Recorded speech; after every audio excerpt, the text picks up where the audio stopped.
What's going on, Badger Nation? Welcome to the PPC Den podcast, the home of the world's first and longest running podcast all about Amazon advertising, designed to make your Amazon PPC life a little bit easier and a little bit more profitable. Today on the show, we're going to be talking about not losing sight of the forest through the trees, because it's very easy to live in a prison of tips and not have an overarching mental framework in which you apply to your Amazon advertising. So I present to thee an amazing framework for you to think better about your Amazon PPC, connecting it to real business bottom line. I definitely learned something. I expanded my framework. Let's jump in. Here we go. I've launched campaigns and picked keywords. I've got my bids, set placements too, and bad mistakes. I've made a few. I've had my share of wrong keywords, but I've come through.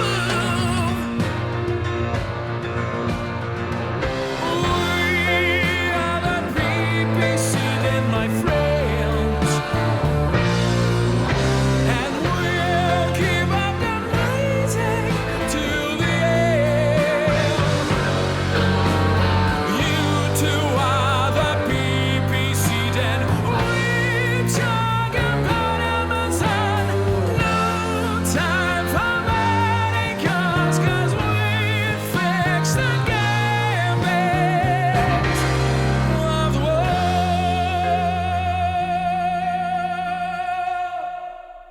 Michael from Ad Badger, welcome back to the show. Glad to be here. You know, I learn so much from you about parenting, so I always appreciate our conversations about that. I consider you a seasoned sage, so thank you for all the conversations we have about that. I also learn a lot about managing Amazon campaigns from you. Kind of like children, right? You know, you play. I've always likened it to a garden, but I guess in some ways it is a little bit like you're trying to influence them the best you can be. You can't control your kids. All you can do is try to guide them the best you can. Right. So we had an interesting case where, you know, here at Ad Badger, we manage a tiny roster of clients, and to sort of keep us sharp and learn new things, and so that we can inform some of the things that we do inside our software. And there was a really cool moment because you took on a client recently, and almost immediately you were able to identify some opportunity. And I almost want to call out, like, the theme of this episode is that, and I think it's every episode that you're on, you're an incredibly seasoned person when it comes to thinking of accounts. Like, I think one thing that when people first get into marketing, digital marketing, Amazon PPC, it's very easy to get looped into tips and tricks only. Where just like, here's one tip, and then you do that, and like, here's another tip, and then you have a collection of tips. You know, you have 20 tips and hacks to like do something in an account. And it's very easy to miss the forest through the trees, so to speak. Yeah. And I'm curious for you, like, when you started your marketing career, before we get into like the real meat of the episode, I'm almost curious, like, if someone's out there, and, you know, maybe they've been doing digital marketing for, you know, a year, maybe 6 months, you know, maybe even 3 years, but they're struggling. Was this a conscious decision that you made to sort of like think deeply about marketing? Like, how did you transition from like just drowning in tips to actually like real marketing prowess? You know, that's a great question. And like you said, it's so easy just to get hyper-focused on one tip and try to take that to the nth degree. And really it's kind of pulling back all those things. And I guess maybe, like you said, sort of my background is a little bit different. So I was able to know that Amazon's just one piece of the pie. Yeah, it might be somebody's whole pie for some clients, but most of the time it's just one channel for them. So they're just not hyper focusing on Amazon the way that we do. And sometimes we get super into the weeds, but it's like pulling back those layers. Okay, well, if we're talking about, like, say, for example, profitability overall on the channel, then we need to start looking at the other things that kind of pull those levers. Well, is it the cost of goods sold? Is all those production costs and the shipping inbound costs for us? Or is it all the FBA fees that are eating us up? What is it that is really chipping away at that profitability level? So kind of to segue into this episode, I know that when I received this account, there was some things that were a little bit in disarray. One of the things was sort of where the profitability was and where they're really putting emphasis on what particular products are selling. So it was kind of getting back to that. How can we make more revenue in a more profitable way? So kind of taking some of those tips and tricks that I had from my past, having to deal with that and looking at the multiple channels as opposed to just the one hyper-focused Amazon channel. Yeah, it's interesting. It's interesting in the world of PPC management. One of the most common things to do when, an agency prospects for new clients or, runs an ad or anything like that is to say, like, let us audit your account. Like, let us audit your account. And what are those audits? So first of all, there's a couple of different things that I'll say about audits is like, you can take any account at any point in time, no matter what, and find things to do, right? It's like nothing is ever perfect. Yep. You can take that Olympic athletes who are in the perfect condition, just won gold medals, still have coaches that are giving them feedback of things to do. Does that mean there's different levels? So like, that's one thing about audits that I'll say is like, you can audit any account at any point in time and come up with a laundry list of new things. And it's also, there's no context in audits. There's normally like currently what's possible that things are being tested, things are being tweaked. Right. I have a lot to say about audits.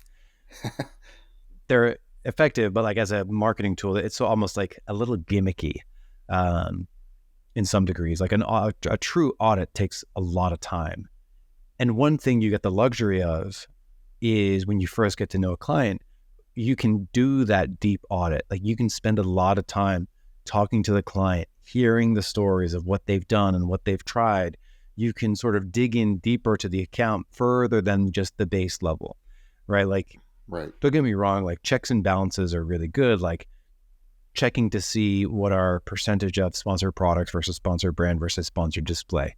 Having a checklist, like, do you have sponsored brand video running? Like, there's definitely things that you can do that are almost like rote and routine, but like, it's not until you get to the deeper level, which is like, what's the company history with their marketing? What's the company standings in the marketplace? What is a typical profitability margin?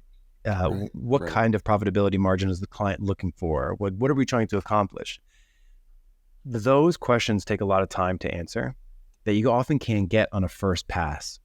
People have told me before, sometimes at one stage in my career, somebody was like, let me tell you all about my company. I'm like, I don't need to know about the company. I can just get in there. I don't even need to know what you sell. I can improve this account. And that's true. But like, there's a really big shift once you do get to that deeper level. So like, tell me what you noticed. Let's go back to this account. What do you like to do first? Do you like to look at the account, get a sense of the account before talking to the business owner? Or do you like to talk to the business owner first and then go into the account? What do you like to do first? Yeah, totally a good question. The way that I approach it is I do not like to have any contact with them at all. Not even to hear their tone of voice or the way that they describe their business or anything like that, because sometimes they'll put a slant on the way that you should be interpreting the data. Because I noticed that sometimes I've also guilty of that, where like I had an entrepreneur that was super excited about a product and they're like, this is the best thing ever. And I was fully invested in their sales pitch, right? Or I thought it was too, but I just couldn't get it to sell on Amazon. Now I need to look at it in a more objective way. And that's why I don't like to have those conversations before I audit an account or even look at it in a deeper glance, like you said there, and really look at the data and let the data show me where to go. So that's the way that I approach it. Is I don't like any contact first. And there's this concept that we talk about sometimes, which is like zoom out before you zoom in. Yeah, for sure. And I think one thing that so like, what does zooming out mean to you when you are approaching and thinking about growth on Amazon? Yeah, so it's just all the market factors that are happening right now. Like one of the major things that has happened recently is, the whole FBA fee restructuring. Mm-hmm. So as we're doing that, and as we're looking at the context of where our profitability is, that is part of the larger conversation. Because the way that we're being charged now working on Amazon is a little bit different than it has been in the past. So are we going to need to change the way that we are spending our money on Amazon? Does advertising need to be a smaller percentage of our pie? Do we have less to spend in other areas? Do we need to find ways to reduce costs in, particular areas to try to combat that additional FBA? And I know that the answer is usually yes, because we want to try to get down to as little amount that we're spending there on the products. But yeah, it's really taking a grand step back to look at the whole ecosystem of Amazon and everything that's happening. The other thing too is all the other competitors. Is there somebody new that's large that has come in? One of the major brands, one of the larger players, are they stealing a lot more of the market share and digital shelf space? That's all going to impact immediately. So definitely take a step back. I like to look at all that and then jump into the finer details after that. So one thing that you mentioned is that you noticed the account itself wasn't set up for profitability. It's as if whoever was managing it previously was maybe managing it in accordance to good principles, but it was almost out of step with profitability, to the point where the brand manager wasn't even aware certain particular products, what the profitability was, how much they were spending on a per product basis.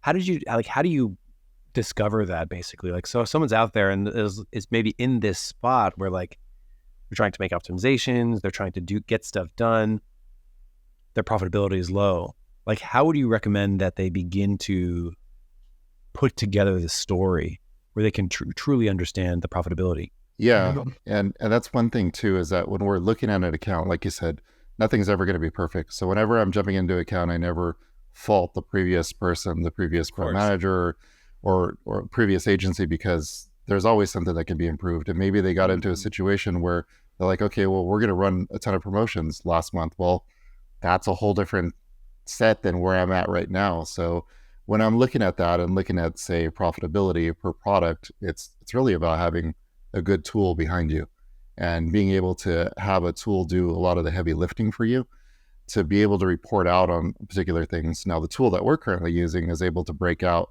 profitability by products, or we can look at the entire brand itself and the profitability there.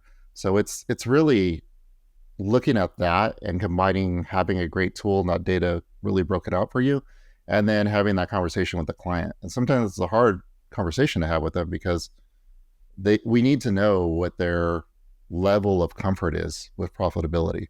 Now, with this client in particular, I was lucky because they gave me a number. They're like, okay, this is our focus number. We want to hit this level of profitability. And they gave me an exact number. So I knew I had a target. Sometimes we need to back into that, where it's like we need to go through the exercise of, okay, well, how much margin do you have? Okay, how much do you want to keep? And going through that. But it's that open line of communication with the client. It always comes back to that. And it's almost like when you do take this per product view, you are able to maybe step away from just the tips, right? Like the tips could be like, yeah, let me look at this campaign, change the top of search placement percentage. Like you can do that stuff all day, but you really need to break it down on a per product basis and look at how much are you actually spending per product. And it's actually really interesting. When I look at this account's performance now, every single product is in the green in terms of units sold up. So like the first product, 57% increase. Second product, 4,000%. So that one's at 41. So it was probably really low in the beginning. Next product, 56% increase. Next product, their biggest seller, 6% increase. The second biggest seller, 5% increase. The next one, 13%. Next one, 18%. So every single one of them was increased. And I feel like it would have been really easy for you to miss this per product optimization if you didn't take that zoom out view and like, let me analyze spend per product sales per product, profitability per product. Like I can actually push these in an individual manner. Like how did your campaign structure change to facilitate this per product increase? Yeah. So one of the things that we did is utilize the tool that we have, and like you said, it breaks it out per product. So what I found through the data is that our second highest revenue producing product was not very profitable. In fact, it was in the red. So that was something that I needed to change right away. And I wanted to start selling our third largest or third highest grossing product because that one was very profitable, and start spending more money there as far as advertising spend goes. So it was really the shift in budget. And the way that we really got to that is everything is partitioned out. So using our portfolio structure and our campaign structure to really make sure that we have things essentially in silos for each one of the products. So each one of the products is broken out individually with separate campaigns in each one of their portfolios, so I can see how much I'm spending per product and then be able to rearrange the budget appropriately based on the profitability margin. Now, with this with this particular client, each one of these products has a different COGS associated with it, and some of them are a lot higher margin or a lot higher percentage. That COGS is a lot higher percentage than the total sales or the total selling price. So I need to take that into account too, because some of them are 2 to 3 times more expensive for them to produce. And I just need to make sure that I'm keeping that in mind as I'm spending money towards that. But yeah, it's just making sure that we have the appropriate tool that's coupled with our campaign structure, which is all siloed out through portfolios. It's something that is able to tell you product sales, how much you spent on advertising, selling fees, fulfillment and shipping, cost of goods sold, Yes, that type of thing. exactly. It's funny how that's a task, right? Like you could get all that information from Amazon, but it's a bit of a task to get that out of Amazon. Yeah. I guess the next question I have is like, for some of these products, I imagine that they didn't have a dedicated campaign or they didn't have the visibility that you wanted them to have. Could you just walk us through one of the campaign setups for any of these particular products? Like when do you decide to group things or break things out? Yeah, for sure. The one thing that I really look at is kind of what was happening before. And really I look at who had this account previously and the way that they were setting up their campaigns, because there's a certain way that I like to do it. And I like to have certain checkboxes, lit up for me on my side. But what was the legacy data telling me? Because I always like to keep that intact if I can. So like, let's just say, for example, they were running an auto campaign, but they weren't running it with the settings that I usually have it on. Well, I might revamp that auto campaign and just rearrange the structure of it, but keep all that data intact, because I like to try to use all the old stuff with the old data, just because Amazon likes to see some of the old things sort of be revitalized sometimes if they've been stopped. And that kind of helps too. Now I've done that with this account in particular. So I've kind of done both approaches. There's been that of lighting up some of the older stuff and just monitoring and making sure that it's working appropriately. And if it's not, don't be totally afraid to scrap it. If it's not working, it's not working. And then we start anew, and I'll restart some things. Now in this case in particular, it has been working, so I do that. The second part of that is I found some gaps in the coverage. So I've ended up plugging those gaps. Now those particular things, targets that I like to have on there with my campaigns, like for example, defensive. I thought their defensive structure was not as strong as it should be, where people were getting on my product display page and really owning that real estate on my page. That's something I don't want them to do. So I bolstered my defensive campaigns quite a bit because that was a hole that I saw that was there. But like I said, it was kind of the old and the new. Let's shift gears to sort of the second part of this, which was lightning deals, which can be incredibly effective at gaining sales, but can really hurt profitability, versus brand tailored promotions. How far back did you have to go to sort of study lightning deals? I guess tell me this, like, how do you feel about lightning deals for this particular account after scanning through the data? So I think it all goes back to that communication with the client. Now, it's great to have them tell you that story, but then also have the level of comfort with them where you're able to tell them it's kind of the hard, cold facts, and to be able to really build that relationship with the client so that they're willing to trust you to try something different. Now, in the past, when I took over this account, they told me, okay, well, we're okay with running promotions, we're okay with running coupons, and we're okay with lighting up a lightning deal if you want to. And those are all fine. And I think they all have a great time and a place for them. But I don't think it's a continuous situation that you should get yourself involved in, which is, it seemed like might have been a trap because it was an easy way to gain revenue really quickly for maybe the previous owner of the account. So I think that what they did is they relied on that maybe a little bit too much. And I didn't have to chase the data too far, because he did ask that question. It was even the previous month before we took over the account, where if you're looking at an apples to apples comparison, in this case, we did spend about half on promotional fees this month where we've had the account versus the previous month. And I know that they were running other coupons and other promotions on that side. And we had kind of shifted that to brand tailored promotions taking the lead. So that's really interesting. And as far as I know, shifting from lightning deals to a more brand tailored promotions setup actually led to more profit and more revenue. Is that right? That's correct. Now, I want to speak about the previous data because they didn't run a lightning deal in the last month, the last cycle. They were running more coupons and that sort of discount structure. So it wasn't a lightning deal specifically. I know I did see some lightning deals in the past with the account, but I was taking that previous month versus this month where they were running those coupons. Now, running those coupons and essentially like a brand tailored promotion, you can give the same amount of discount if you want to. But we actually decided to go a little bit on the lower end of the discount spectrum to try that approach and see if we could get away with it. And right, like I had mentioned to you, we cut our promotion fees by half. So we're actually gaining more revenue this month than we did last month, gross revenue. And then we're able to cut those promotion fees by half for them. There's 6 kind of brand tailored promotions that you can run. Brand followers, repeat customers, recent customers, high spend customers, potential new customers, and cart abandoners. Do you know which one is doing the best right now? Right now, it's cart abandoners. That's the one that's doing the best for us. That is also the one that we've been running the longest. So one of the other things that I'm making sure that I'm building trust with the client as we're going through this process of developing the relationship and all of that. Well, I knew that historically that works very well. So I'm like, okay, well, let's try this on the account. Let's see what we can get out of it.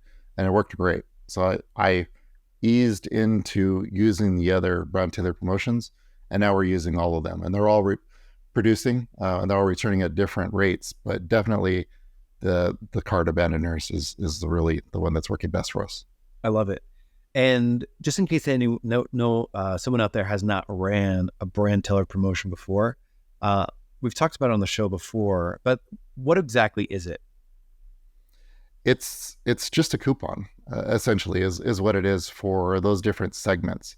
So it's kind of like a coupon / sponsor display / DSP type of ad. It's really kind of a hybrid, I guess you can call it, because they do segment audiences and certain groupings of potential customers, and they break them out for you, so you don't need to do any of that data manipulation to try to find those groups. But then you can send out this coupon in particular to that particular grouping of clients. So as you had mentioned, there's a multitude of different segments of them, and each one has their own unique set of clients in them. I love it.